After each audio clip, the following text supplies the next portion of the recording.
Have you ever had that feeling where your gut is screaming one thing, but your logical mind is calmly arguing the complete opposite?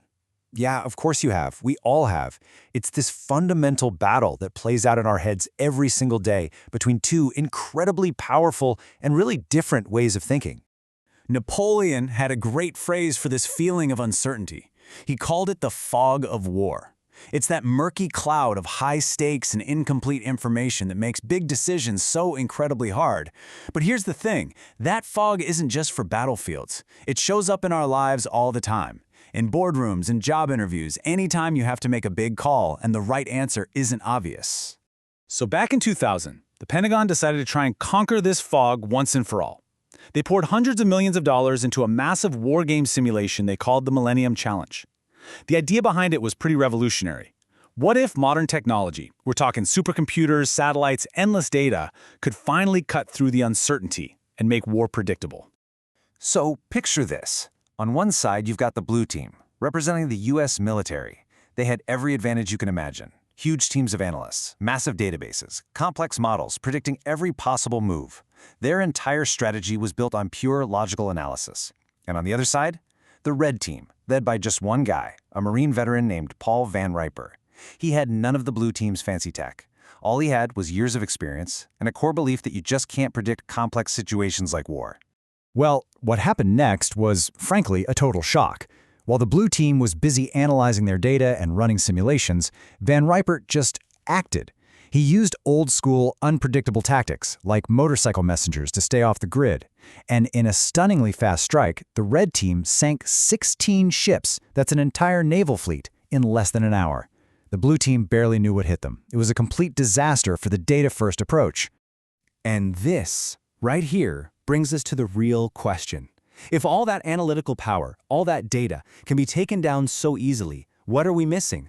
What was Van Riper's secret weapon that the supercomputers completely failed to see? Well, the answer, believe it or not, lies inside our own heads. That whole war game story isn't really about military tactics. It's a perfect, real-world example of the two competing systems that are running inside our brains all the time. Let's think of them as your brain's autopilot and its pilot. Now, psychologists have a formal name for this. It's called dual process theory. It sounds complicated, but it's actually a pretty simple idea. It just says that our thinking isn't one single process. It's the product of two totally different systems that are constantly working together and sometimes fighting for control.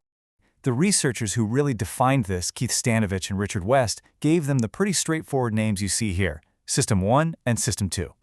A little dry, right? So to make it easier, we're going to stick with our analogy. System 1 is the autopilot, and System 2 is the pilot. And just look at how different these two are. They're basically polar opposites.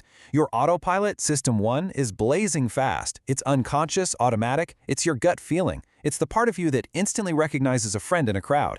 But your pilot, System 2, is the complete reverse. It's slow, it's conscious, and man, it takes real effort.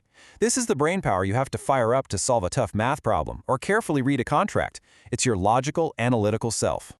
Now, the autopilot is amazing for most things, but it has a real dark side. See, it loves to take shortcuts to save energy, and those shortcuts can lead to some really predictable mistakes in our judgment. We call these cognitive biases. Let's walk through a classic example. This one is called the belief bias, and it's a perfect trap set by your autopilot. It's our natural tendency to think an argument is logical and sound just because the conclusion feels true, even if the steps to get there are totally flawed. Okay, so let's try a little test right now. Is this argument logically valid? All things with a motor need oil. Cars need oil. Therefore, cars have a motor. Now, what's your immediate reaction? The conclusion, cars have a motor, is 100% true. So your autopilot, your gut feeling is probably screaming, yep, looks good to me, makes perfect sense. But hang on a second. Let's wake up the pilot. If you actually look at the logic, it's completely broken. Just because two things, motors and cars, share a property, needing oil, that doesn't logically prove that one is a type of the other. I mean, chainsaws need oil. Are they cars? No. See what happened there? Your autopilot got fooled because the conclusion was believable, and it took your pilot stepping in to do the heavy lifting and actually check the logic. And this is the constant tug-of-war inside your head. Your autopilot gives you that quick, easy, effortless feeling of truth. But to override it, your pilot has to wake up, burn some serious mental calories, and analyze the details. And let's be honest, if you're tired or stressed or just not really paying attention, who do you think wins that fight? The lazy autopilot? Almost every time. Okay, so it might sound like the autopilot is the villain here, but that's not the whole story. Not even close. Because when it's properly trained, that same autopilot, that same intuition can become your single greatest asset. It can literally be a cognitive superpower. And this brings us right back to where we started. Paul Van Riper's shocking victory in that war game, that wasn't a fluke. It wasn't a lucky guess. It was the result of a lifetime of experience that had trained his autopilot to an absolutely elite level. He was using what we call expert intuition. And this kind of intuition is most powerful when we're facing what are called strategic decisions. These aren't simple, everyday choices. We're talking about complex, messy, ambiguous problems with massive consequences.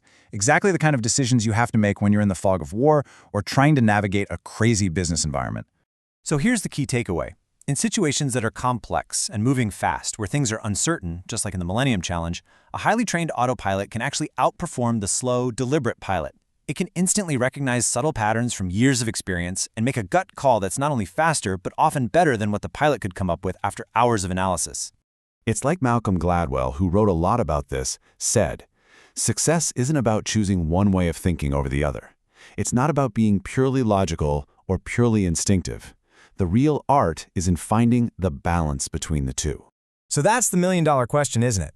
How do we find that balance? How do we know when we should trust our gut and when we should tell it to quiet down and let our rational mind take over? Well, the ultimate skill here has a name. It's called metacognition. And that's just a fancy way of saying thinking about your thinking. It's the ability to step back from a situation and consciously decide which tool in your mental toolbox, the fast autopilot or the slow pilot, is the right one for that specific job. And the great news is, this is a skill you can practice. First, just get in the habit of recognizing when the stakes are high. That's your cue to question your first impression.